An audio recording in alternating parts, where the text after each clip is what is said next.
ओम शांति। 16 मार्च 2023 के ईश्वरीय महावाक्य। पहले एक नज़र मुरली के मुख्य पॉइंट्स पर। बाबा ने कहा, अभी तुम सत्य की महफिल में बैठे हो। सत्य है ही एक बाप जिसका संग तुम्हें तारेगा अर्थात पावन बनाएगा। इस समय बाप तुम बच्चों की महफिल में ज्ञान अमृत पिलाने आए हैं। तुम्हें संग की बहुत संभाल रखनी है। अच्छा संग होगा तो मुरली सुनेंगे और बुद्धि योग भी बाप के साथ लगा रहेगा। ऐसे बाप को कभी फारकती नहीं देनी। अगर कोई ने शिव बाबा को छोड़ा तो तकदीर को लकीर लगा देंगे, कोड़ी तुल्य बन जाएंगे। फिर बाबा ने कहा, पूरे राजयोगी बन बाप और राजाई को याद करते रहो। इन बातों को अच्छी रीति समझ जो धारण करेंगे वही औरों को समझा सकेंगे। शरीर निर्वाह अर्थ कर्म भले करो, परंतु शिव बाबा के पास बुद्धि लगाने की कोशिश करो। मुख से कुछ भी कहना नहीं है। योग में अनेक प्रकार के तूफान भी आएंगे डगमगाने के लिए, परंतु फिर भी याद में रहने का पुरुषार्थ करना है। चलते फिरते उठते बैठते याद में रहो। पहले पहले अपने को आत्मा अशरीरी समझना है। इस शरीर को भुलाना अथवा बाप की याद में रहना बात एक ही है। लास्ट में बाबा ने कहा, मेरा बने हो तो कभी छिपकर विकार में नहीं जाना और ना ही फेमिलियरिटी में आना है। 5 विकारों का दान देकर फिर अगर वापस लिया तो पद भ्रष्ट हो जाएगा। क्रोध भी बहुत भारी भूत है जो बहुतों को दुख देता है, इसलिए क्रोध भी नहीं करना। अब सुनते हैं महावाक्यों को विस्तार से। बाबा ने कहा, मीठे बच्चे, बाबा आया है तुम बच्चों की महफिल में। अभी तुम ज्ञानामृत की महफिल मना रहे हो। तुम्हारी मुसाफिरी अब पूरी हुई, वापिस घर जाना है। प्रश्न, अनेक प्रकार के तूफानों में याद को सहज बनाने की विधि क्या है? उत्तर, शरीर निर्वाह करते 5-10 मिनट भी बुद्धि को शिव बाबा में लगाने की कोशिश करो। इस शरीर को भुलाते जाओ। मैं अशरीरी आत्मा हूँ, पार्ट बजाने के लिए इस शरीर में आई हूँ। अब फिर अशरीरी बन घर जाना है। ऐसे ऐसे अपने साथ बातें करो। एक सत बाप के साथ बुद्धि का संग हो। दूसरे संग से अपनी संभाल करो तो याद सहज हो जाएगी। गीत, आ गए दिल में तू। ओम शांति। बच्चों ने गीत सुना और अर्थ भी बच्चों ने दिल में समझा होगा। फिर भी बाप समझाते हैं, क्योंकि अभी बाप इस महफिल में आए हुए हैं। महफिल तुम्हारी भी है, सारी दुनिया की भी है। भगवान कहते हैं, मैं आता हूँ भक्तों की महफिल में, तो सब भक्त ठहरे। उनमें भी फिर खास उन भक्तों की महफिल में आता हूँ जो भक्त मुझ परम पिता परमात्मा से वर्षा लेने आए हुए हैं। जिन आत्माओं की बुद्धि में अब परम पिता परमात्मा की याद है, उन्हों की महफिल में हाजिर हूँ। महफिल में कुछ खिलाया पिलाया जाता है। बाप कहते हैं, तुम बच्चों को ज्ञान अमृत की महफिल करा रहा हूँ। जो आकर बाप के बने हैं वह समझते हैं बाबा आया हुआ है हमारी इस महफिल में, फिर नंबरवार सबको वापस ले जाएंगे। खास तुम बच्चों की महफिल है, आम सब की है। जहाँ बाप होगा वहाँ हम बच्चे भी होंगे। बाप कहते हैं, हम भी अशरीरी हैं। तुम भी जब अशरीरी थे तो मेरे पास थे। याद दिलाते हैं, 5000 वर्ष हुए, लॉन्ग लॉन्ग अगो कहते हैं ना। 5000 वर्ष से बड़ी मुसाफिरी होती नहीं। भारतवासी बच्चे यह भूले हुए हैं कि शिव भगवान कब आए थे। उनकी जयंती मनाते रहते हैं, कहते हैं आए थे जरूर लॉन्ग लॉन्ग अगो, परंतु कब आए थे यह कोई को पता नहीं। कोई कहेंगे लाखों वर्ष हुए, कोई क्या कहेंगे, एक्यूरेट तो कोई को पता नहीं है। यह तो बाप ही बता सकते हैं। कहते हैं, बच्चे 5,000 वर्ष पहले भी हम तुम बच्चों के पास इस महफिल में आया था। दुनिया में शिव जयंती तो मनाते हैं। उसी दिन उनसे जाकर पूछो कि बताओ इनको कितने वर्ष हुए। गांधी की जयंती मनाएंगे तो झट बता देंगे कि इतने वर्ष हुए। शिव का कोई बता नहीं सकते। परंतु तुम बच्चे जानते हो, शिव को तो बहुत समय हुआ जबकि आया था। वह तो कुछ भी जानते नहीं। कहते हैं जन्म मरण रहित है, नाम रूप से न्यारा है।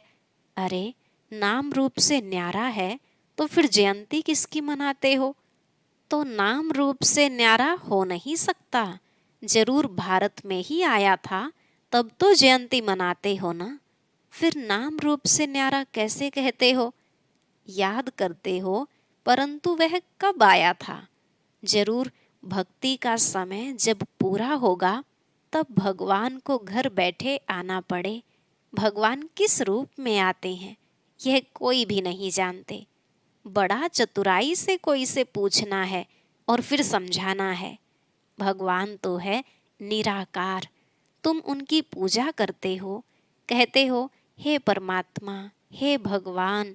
उनको कोई देवता नहीं कहेंगे। देवताएं हैं ब्रह्मा विष्णु शंकर। तो इन चित्रों पर भी समझाना पड़े। तुम शिव के मंदिर में जाएंगे तो उनसे पूछेंगे कि यह कब आए थे, कैसे आए। निराकारी दुनिया से तो सब आते हैं। परम पिता परमात्मा को पतित पावन कहते हैं तो क्या किया? पतित को पावन कैसे बनाया? जरूर साकार में आकर मुख से समझाया होगा, कोई शिक्षा दी होगी। ऐसे ही तो कोई कह न सके। जरूर मनुष्य तन में ही आएंगे। भगवान आते हैं नई रचना रचने, तो जरूर कोई के तन में आया होगा। गाया हुआ है ब्रह्मा मुख से मनुष्य सृष्टि रची गई। ब्राह्मण सृष्टि नाम नहीं लिखा हुआ है। ब्रह्मा मुख कमल से मनुष्य रचे जाते हैं, तो जरूर ब्रह्मा के बच्चे ब्राह्मण ही होंगे। प्रजापिता ब्रह्मा ने तो जरूर ब्राह्मण ब्राह्मणियां रचे होंगे। सिर्फ मेल रचे तो वृद्धि कैसे हो? सिर्फ फीमेल्स रचे तो भी वृद्धि कैसे होगी? इसलिए दोनों ही हैं, ब्रह्मा कुमार और कुमारियां। नहीं तो ब्राह्मण संप्रदाय कैसे बने? परम पिता परमात्मा रचता बेशक है। ब्रह्मा द्वारा मनुष्य सृष्टि रची जाती है, तो जरूर ब्रह्मा तन में आना पड़ता होगा। यह बातें जो अच्छी रीति समझकर और धारण करेंगे वही फिर समझा सकेंगे। जो पूरे राजयोगी होंगे, बाप को और राजाई को याद करते होंगे, जिसके लिए ही बाबा कहते हैं बच्चे स्वदर्शन चक्रधारी बनो। सब तो पूरा याद करते नहीं हैं। बाबा के पास आते हैं, कहते हैं ज्ञान तो सहज है, चक्र को भी समझा है, 84 जन्मों का राज भी ठीक समझा है। 84 जन्म तो जरूर लेने हैं, और जो पहले नंबर वाले हैं वही 84 जन्म लेंगे। यह तो सब ठीक है, परंतु याद में रहना यह बड़ा मुश्किल है। योग में अनेक प्रकार के तूफान आते हैं, उनको कैसे वश करें? उसका उपाय क्या है? कौन सा टाइम है जिसमें अच्छी रीति याद कर सके? तो बाबा ने समझाया, यूं तो चलते फिरते उठते बैठते याद करो। अभी तुम यहाँ बैठे हो, हम तुमसे पूछते हैं स्त्री को याद करते हो? अब नाम स्त्री का सुना और झट बुद्धि भागी स्त्री तरफ। बुद्धि का काम हो गया ना। वैसे ही तुम भल कोई भी काम शरीर निर्वाह अर्थ करो, परंतु शिव बाबा के पास बुद्धि लगाने की कोशिश करो। 5 मिनट 10 मिनट भी याद करो। हाँ, यह माया भी विघ्न जरूर डालेगी। तूफान बड़ी जोर से आएंगे डगमगाने के लिए, परंतु फिर भी तुम अपना पुरुषार्थ करते चलो। इस शरीर को भुलाना अथवा बाप की याद में रहना, बात एक ही है। अपने को आत्मा अशरीरी समझना पड़े। मैं असुल अशरीरी था, पार्ट बजाने के लिए यह शरीर लिया है, फिर अशरीरी बन घर जाता हूँ। बुद्धि में सिर्फ बाप और बाप का घर याद हो। बाप का घर वही है जहाँ अब जाना है। फिर यह बुद्धि में है कि बाप की प्रॉपर्टी है सतयुग, तो एक बाप की याद से वह भी याद आएगी। भक्ति मार्ग अथवा ज्ञान मार्ग में बुद्धि तो और तरफ जाती है। कन्या की सगाई हो जाती है तो फिर एक दो की याद रहती है। भक्ति में कोई बैठेंगे तो भी माया विघ्न डालती है। बुद्धि धंधे आदि तरफ चली जाएगी। माया की दुश्मनी है ना। भक्त देवताओं को याद करेंगे तो भी बुद्धि और तरफ भाग जाएगी। माया बुद्धि को ठिकाने लगने नहीं देती है। ऑफिस में जाते हो तो भी उसी कार्य में बुद्धि रहती है। इम्तिहान पास किया तब यह काम करना होता है, उसमें बुद्धि लग जाती है। अव्यक्त चीज में बुद्धि लगाने में माया हैरान करती है। भक्तों को भी बड़ी मुश्किल से साक्षात्कार होता है। जब बहुत तीव्र भक्ति करते हैं तब बाप खुश होते हैं। अभी तो भक्ति की बात ही नहीं, अभी तो है नॉलेज। वास्तव में भक्ति भी करनी चाहिए एक की। अव्यभिचारी भक्ति हो तो साक्षात्कार भी हो। आजकल तो व्यभिचारी बन गई है, सबको याद करते रहते हैं, तो बाबा साक्षात्कार भी नहीं कराते हैं। एक में पूरा निश्चय हो तो बाबा साक्षात्कार भी कराए। तो बाप समझाते हैं, मुझ एक को याद करो। मुख से कुछ भी कहना नहीं है। तुम स्त्री को याद करते हो तो कुछ मुख से कहना पड़ता है क्या? ख्याल आया और बुद्धि भाग जाती है। यह बेहद का बाप तो सदा सुख देने वाला है। तो अब तुम्हारी सगाई कराते हैं उस परम पिता परमात्मा से, तो उसको याद करने का प्रयत्न करो। माया तो तूफान लाएगी, सारी दुनिया दुश्मन बनेगी, परंतु बाप को नहीं भूलना। जितना बाप को याद करेंगे उतना विकर्म विनाश होंगे। ऐसे तो बहुत मनुष्य होते हैं जो सारा दिन भगवान का नाम भी नहीं लेते। बहुत खराब संग होता है। इसलिए गाया जाता है, संग तारे कुसंग बोरे। सत परम पिता परमात्मा का संग ही पतित से पावन बनाएगा। अभी तो सारी दुनिया पतित है, उनको संग चाहिए पतित पावन का, तो जरूर उनको यहाँ साकार में आना पड़े ना। सत है ही एक, सत की महफिल में तुम बैठे हो। जानते हो हम आत्माओं का संग अब परम पिता परमात्मा के साथ है। बाप कहते हैं, मेरी याद से ही तुम्हारे विकर्म विनाश होंगे। अच्छा संग होगा तो मुरली सुनेंगे। बुद्धि योग एक बाप से लगा रहेगा तो ऐसा संग तारेगा, अर्थात पावन बनाएगा। पावन बनने बिगर उनके पास कोई जा नहीं सकते। बाप खुद ही सिखलाते हैं, मेरे साथ कैसे योग लगाओ। पढ़ाने लिए खुद आकर सम्मुख होते हैं। बुद्धि का योग और संग तोड़ एक संग जोड़ना है, तब विकर्म विनाश होंगे। और कोई उपाय है नहीं। पावन दुनिया है स्वर्ग, वहाँ के सुख अपार हैं। ऐसे नहीं, वहाँ भी दुख है, दैत्य हैं। वहाँ तो दुख का नाम निशान नहीं रहता, सो भी 21 जन्मों के लिए। बाप तो यहाँ आकर पढ़ाते हैं, भगवानुवाच हम तुमको राजाओं का राजा बनाने सहज राजयोग सिखाता हूँ। मनुष्यों की बुद्धि में तो श्री कृष्ण का ही चित्र आ जाता है। तुम्हारी बुद्धि में है कि हमको पढ़ाने वाला शिव बाबा है, जो ही ज्ञान का सागर है। वही तुम बच्चों को नॉलेज दे रहे हैं। यह है स्वदर्शन चक्रधारी त्रिकालदर्शी बनना। त्रिकालदर्शी माना तीनों कालों को जानना, सृष्टि के आदि मध्य अंत को और तीनों कालों को जानना। मूल वतन, सूक्ष्म वतन, स्थूल वतन को भी तुम जानते हो। तुम्हारे में भी नंबरवार पुरुषार्थ अनुसार जानते हैं। बाकी इसमें तकलीफ कोई नहीं है। शरीर निर्वाह भी करना है। ऐसे नहीं कहा जाता कि कन्या को भी शरीर निर्वाह अर्थ माथा मारना है। कन्या को पति के पास रहना है, शरीर निर्वाह पति को करना है। कन्या को भी अपने पैरों पर खड़ा रहना है। एक कहानी है ना, एक कन्या ने बाप को कहा, मैं अपना नसीब खाती हूँ। तो तुम कन्याएं भी अपना पुरुषार्थ कर रही हो। जितना पढ़ेंगे, श्रीमत पर चलेंगे तो 21 जन्म राज्य करेंगे। कन्याओं का काम है पढ़ना और ससुर घर जाना। तुमको भी विष्णुपुरी स्वर्ग में भेजा जाता है। जितना पढ़ेंगे उतना उच्च पद पाएंगे। वह तो ऐसे ही करके कहानी सुनाते हैं। सच्ची सच्ची बात यहाँ की है। बाप खुद बैठ उनका रहस्य सुनाते हैं। तुम सब कन्याएं हो। अधर कन्या भी अपना जीवन बना रही है। बाप ऐसे कर्म सिखलाते हैं जो कभी दुखी व विधवा नहीं होना पड़ेगा, परंतु विरला ही कोई ऊंची तकदीर बनाते हैं। कोई तो बनाते बनाते फिर आश्चर्यवत भागंती हो, ऐसे बाप को भी फारकती दे देते हैं, डाइवोर्स भी दे देते हैं।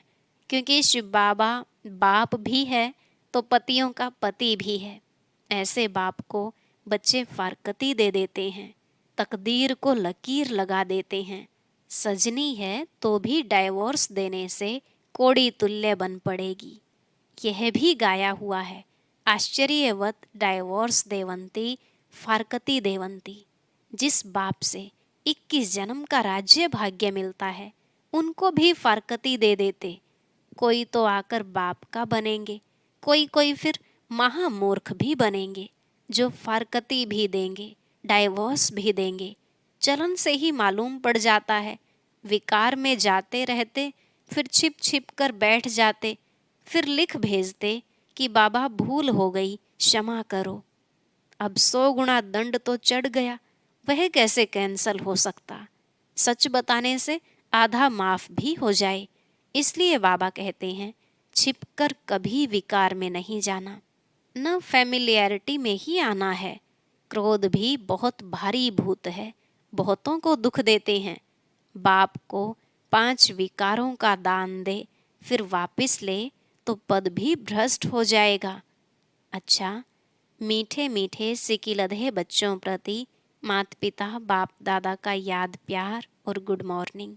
रूहानी बाप की रूहानी बच्चों को नमस्ते। रूहानी बच्चों की रूहानी बाप दादा को नमस्ते नमस्ते, गुड मॉर्निंग, शुक्रिया बाबा, शुक्रिया। धारणा के लिए मुख्य सार। पहला पॉइंट, अपनी उच्च तकदीर बनाने के लिए विकर्म विनाश करने का पुरुषार्थ करना है। पढ़ाई पर पूरा ध्यान देना है। दूसरा, कुसंग से अपनी संभाल करनी है। पतित पावन बाप के संग से स्वयं को पावन बनाना है। आज का वरदान, स्वदर्शन चक्रधारी बन, हर कर्म चरित्र के रूप में करने वाले माया जीत सफलता मूर्त भव। स्वदर्शन चक्रधारी बन, हर कर्म चरित्र के रूप में करने वाले माया जीत सफलता मूर्त भव। बाबा ने कहा, जैसे बाप के हर कर्म चरित्र के रूप में गाए जाते हैं, ऐसे आपके भी हर कर्म चरित्र के समान हो। जो बाप के समान स्वदर्शन चक्रधारी बने हैं, उनसे कभी भी साधारण कर्म नहीं हो सकते। स्वदर्शन चक्रधारी की निशानी ही है सफलता स्वरूप। जो भी कार्य करेंगे उसमें सफलता समाई हुई होगी। स्वदर्शन चक्रधारी मायाजीत होने के कारण सफलता मूर्त होंगे, और जो सफलता मूर्त हैं वह हर कदम में पद्मा पदमपति हैं।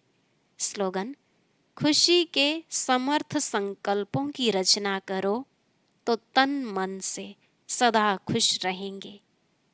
खुशी के समर्थ संकल्पों की रचना करो तो तन मन से सदा खुश रहेंगे। ओम शांति। और अब सुनते हैं आज का अव्यक्त ज्ञान मोती। ये एक बहुत संस्कारितापूर्ण वीडियो है, जरूर देखें, कोई भी मिस ना करे।